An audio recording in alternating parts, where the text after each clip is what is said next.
Hello students, Rama study classes में आपका स्वागत है। यूपी ट्रिपल एससी एनटीपीसी लेखपाल चकबंदी अधिकारी में जीके जीएस के बार बार पूछे जाने वाले महत्वपूर्ण प्रश्न इस सीरीज़ में लेकर आए हैं। वीडियो को लास्ट तक जरूर देखिएगा और लाइक शेयर करना ना भूलिएगा, क्योंकि ये सीरीज़ आपके जीके जीएस को बूस्ट करने का काम करेगी। आइए देखते हैं आज का महत्वपूर्ण प्रश्न। निम्नलिखित में से कौन एक संवैधानिक संस्था नहीं है? ऑप्शन ए संघ लोक सेवा आयोग, बी राज्य लोक सेवा आयोग, सी वित्त आयोग या डी योजना आयोग।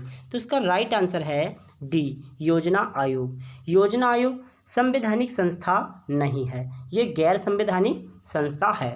बात करें इसकी स्थापना कब की गई, तो इसकी स्थापना 15 मार्च 1950 को की गई। कब? 1950 को इसकी स्थापना की गई थी। ये इसका कार्य पंचवर्षीय योजना बनाना है। बात करें इसका नाम चेंज यानी परिवर्तन जो किया गया 1 जनवरी 2015 को नीति आयोग के रूप में बना दिया गया। इसका अध्यक्ष हमेशा प्रधानमंत्री ही होता है। आइए देखते हैं नेक्स्ट क्वेश्चन। अमीर खुसरो का जन्म स्थान है? ऑप्शन ए एटा, बी कासगंज, सी कन्नौज, डी लखनऊ। तो इसका राइट आंसर है वी कासगंज। कासगंज यूपी का एक स्थान है जहां पर 1253 में अमीर खुसरो का जन्म हुआ है। बात करें अमीर खुसरो क्यों फेमस हैं, तो ये खड़ी बोली और तबला वाद्य यंत्र के जनक भी माने जाते हैं। आइए देखते हैं next question. Doctor Bhimrao Ambedkar संग्रहालय एवं पुस्तकालय कहाँ स्थित है? Option A Rampur, B Agra, C Lucknow, D Kanpur. तो इसका राइट आंसर है ए रामपुर। यूपी के रामपुर में डॉक्टर भीमराव अंबेडकर संग्रहालय एवं पुस्तकालय स्थित किया गया है। बात करें ये मुफ्त पुस्तकालय, यहाँ पर मुफ्त में लाइब्रेरी प्रदान की गई है। बात करें इसकी स्थापना कब की गई थी, तो इसका निर्माण 1999 में किया गया और इसका उद्घाटन 2004 में किया गया था। निर्माण कब किया गया? 1999 में और उद्घाटन 2004 में किया गया है। आइए देखते हैं नेक्स्ट क्वेश्चन। निम्नलिखित में से कंप्यूटर का हार्डवेयर है?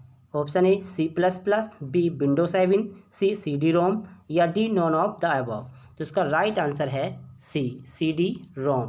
CD-ROM जो है कंप्यूटर का एक हार्डवेयर पार्ट है जो कि इसकी अगर बात करें फुल फॉर्म की तो compact disc read only memory इसकी फुल फॉर्म है।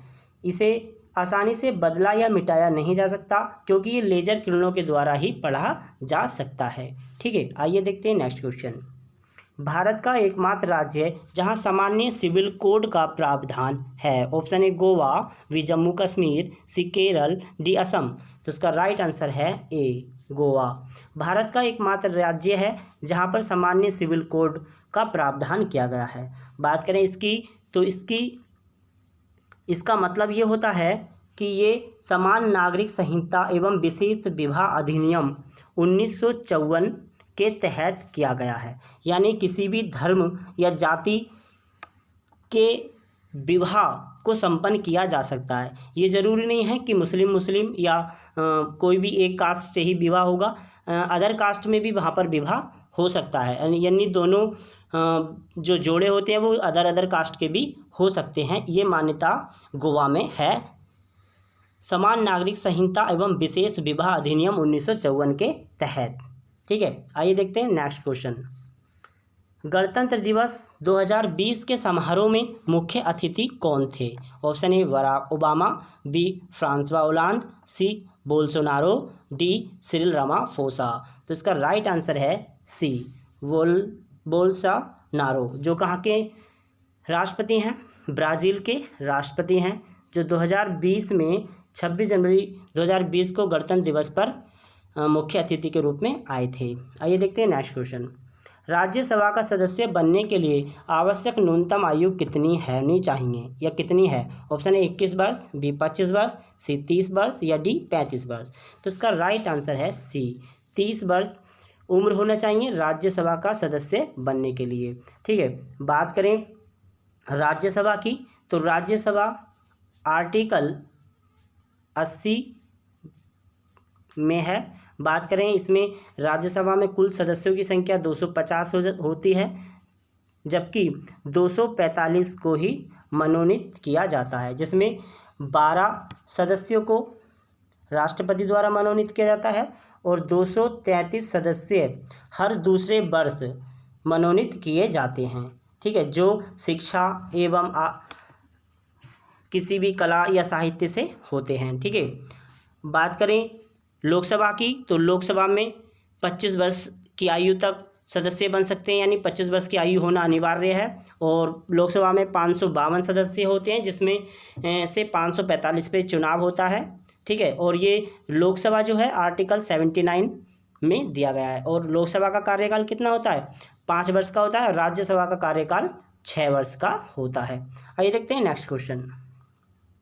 नाबार्ड की स्थापना किस वर्ष में हुई थी? ऑप्शन ए दे रखा है इसमें 1990, यानी 1990 है। ये ऑप्शन थोड़ा मिस्टेक हो गया है, यहाँ पे 1990 दिया गया है, 1990। दूसरा दे रखा है 1975, सी 1977, डी 1982। तो इसका राइट आंसर है 1982। 1982 में नाबार्ड की स्थापना की गई थी। ये कृषि बैंक है। और बात करें इसे राष्ट्रीय कृषि एवं ग्रामीण विकास अधिनियम 1981 के तहत स्थापित किया गया। ठीक है, याद रखेंगे किसके द्वारा? इंदिरा गांधी के द्वारा ये पास किया गया था 1981 में। ठीक है, और स्थापित कब किया गया? 1982 में इसे स्थापित किया गया। नेक्स्ट क्वेश्चन की ओर चलते हैं। निम्नलिखित में से कौन अवध का प्रथम नवाब था? Option A Asaf Uddaula, B Saadat Ali Khan, C Shuja Uddaula, या डी सफदरगंज। तो इसका राइट आंसर है वी, सादत अली खान जो थे वो अवध के प्रथम नवाब थे। बात करें ये कब तक रहे, तो ये 1680 में 1739 तक अवध के नवाब रहे। बात करें अगर कोई पूछे अवध का अंतिम नवाब, तो अंतिम नवाब जो था वो वाजिद अली शाह था। कौन? वाजिद अली शाह अंतिम नवाब था अवध का। बात करें कब? 1822 से 1887 तक वहाँ का नवाब वाजिद अली रहा। नेक्स्ट क्वेश्चन की ओर चलते हैं। उत्तर प्रदेश में एकमात्र शेर सफारी कहाँ स्थित है? Option A Kannauj, B Lucknow, C Noida, या डी इटावा। तो इसका राइट आंसर है डी, यानी इटावा। इटावा में एकमात्र शेर सफारी है। ठीक है, जहाँ शेरों का संरक्षण किया जाता है। आइए देखते हैं नेक्स्ट क्वेश्चन। प्रसिद्ध चरकुला नृत्य संबंधित है? ऑप्शन ए अवध से, बी बुंदेलखंड से, सी ब्रजभूमि से, डी रुहेलखंड से। तो इसका राइट आंसर है सी ब्रजभूमि से। ब्रजभूमि से यानी चरकुला नृत्य प्रसिद्ध है। इसमें क्या होता है? स्त्री वेशभूषा पहनकर सिर पर मिट्टी के 7 घड़े और उसके ऊपर एक जलता हुआ दीपक रखकर नृत्य करते हैं। आइए देखते हैं नेक्स्ट क्वेश्चन। देश का पहला पूर्ण और सौर ऊर्जा संचालित जिला न्यायालय कौन सा है? तो option A Jalan, B Khunti, C Jaipur, या डी बेंगलुरु। तो इसका राइट आंसर है वी, खूंटी जो है वो इसका राइट आंसर है, जो कि झारखंड का एक ज़िला है। सही है, याद रखेंगे झारखंड का ज़िला है। और ये एक पूर्ण सौर ऊर्जा संचालित वाला जिला न्यायालय है। ठीक है, देश का यानी भारत का एकमात्र। नेक्स्ट क्वेश्चन की ओर चलते हैं। टीपू सुल्तान कहाँ का शासक था? Option A Hyderabad, B Madurai, C Mysore, D Vijayanagar. ये क्वेश्चन कई बार एग्जाम में आया है, तो देखते हैं इसका राइट आंसर क्या है। इसका राइट आंसर है सी मैसूर। सही है, याद रखेंगे टीपू सुल्तान जो है मैसूर का शासक था। बात करें कई बार इसमें एग्जाम में पूछा गया है इसका नाम क्या था, यानी पूरा नाम पूछा जाता है। टीपू सुल्तान तो इसे बोलते ही हैं, लेकिन इसका पूरा नाम था फतेह अली टीपू। क्या नाम था? फतेह अली टीपू इसका पूरा नाम था। बात करें इसकी मृत्यु तो 1799 में इसकी अंगल मैसूर युद्ध में हो गई थी। नेक्स्ट क्वेश्चन की ओर चलते हैं। संविधान का 52वां संशोधन संबंधित है? ऑप्शन ए दल बदल से, बी आरक्षण से, सी निर्वाचन से, या डी अल्पसंख्यकों के संरक्षण से। तो इसका राइट आंसर है ए दल बदल से। ठीक है। ये संशोधन 1985 में किया गया। ये सदन का सदस्य होने अगर दरबदल करने पर अयोग्य ठहराता है। आइए देखते हैं next question.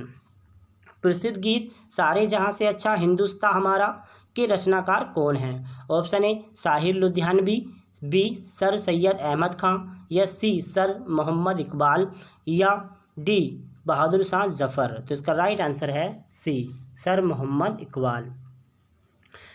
Sir Mohammad Iqbal ने 1905 में इसकी रचना की। कब? 1905 में इसकी रचना की और 1906 में पहली बार ये सरकारी कॉलेज लाहौर में पढ़कर सुनाया गया।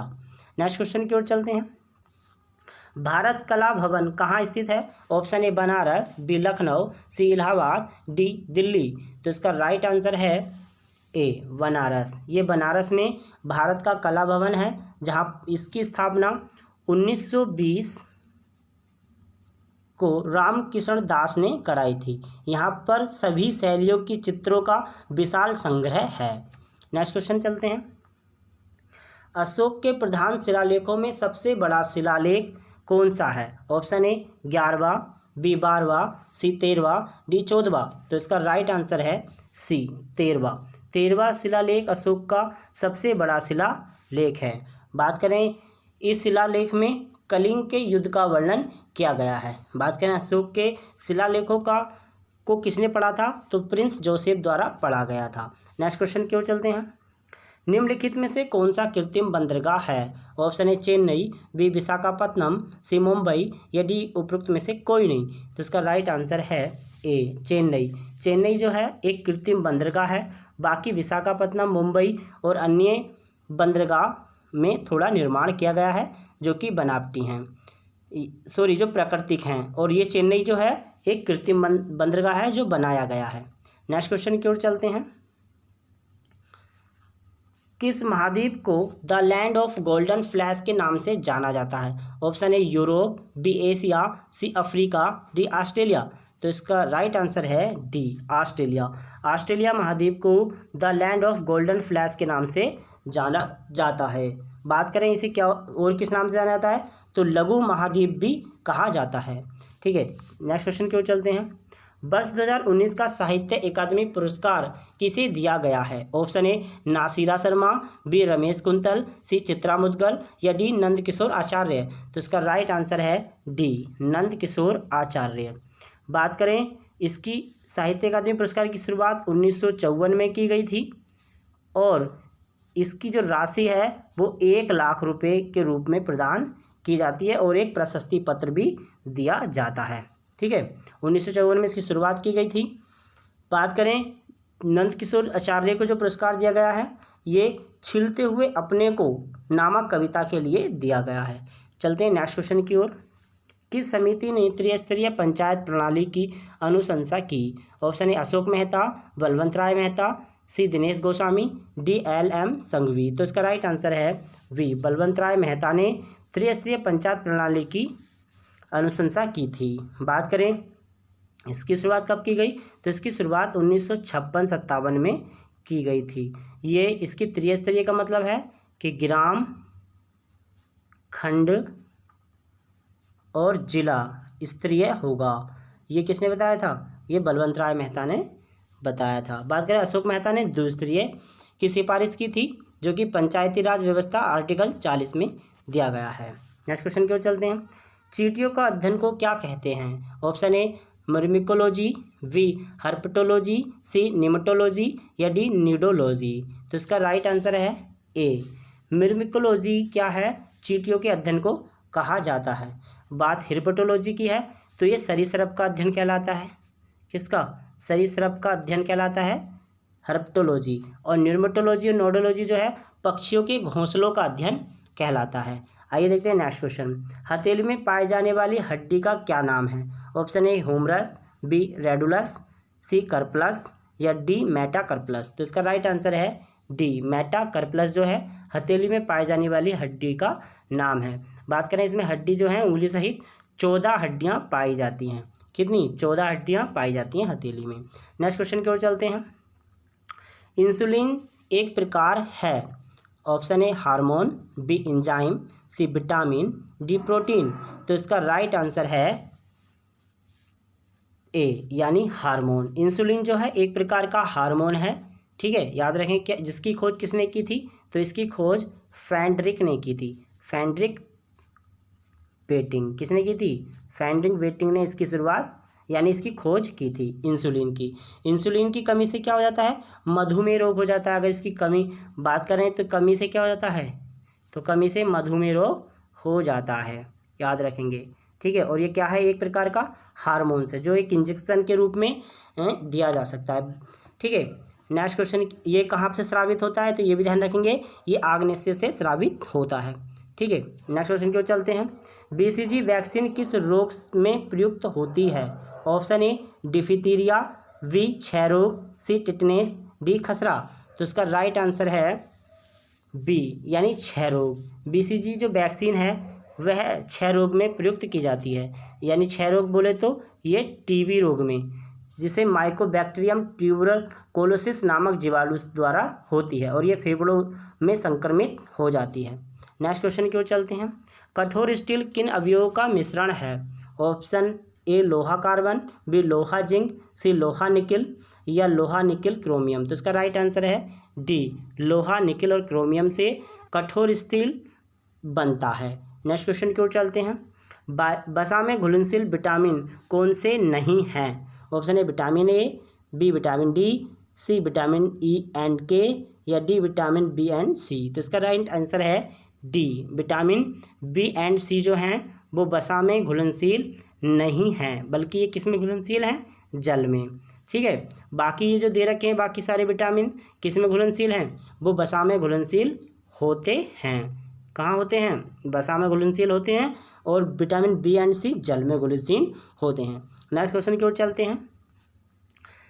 कैंसर का अध्ययन क्या कहलाता है, option A cardiology, B oncology, C traumatology या डी डर्मेटोलॉजी। तो इसका राइट आंसर है वी, क्या है, वी ओंकोलॉजी जो है वो कैंसर का अध्ययन किया जाता है। बात करें कार्डियोलॉजी में तो ये सौंदर्य का अध्ययन किया जाता है, किसका, सौंदर्य का अध्ययन किया जाता है। और टर्मोलॉजी में किसका अध्ययन किया जाता है, तो टर्मोलॉजी में अध्ययन किया जाता है घाव का, यानी जो चोट वगैरह लगती है उसका अध्ययन किया जाता है टर्मोलॉजी में। बात करें डर्मेटोलॉजी में त्वचा का अध्ययन किया जाता है, किसका, जो त्वचा का अध्ययन किया जाता है डर्मेटोलॉजी में। नेक्स्ट क्वेश्चन की ओर चलते हैं।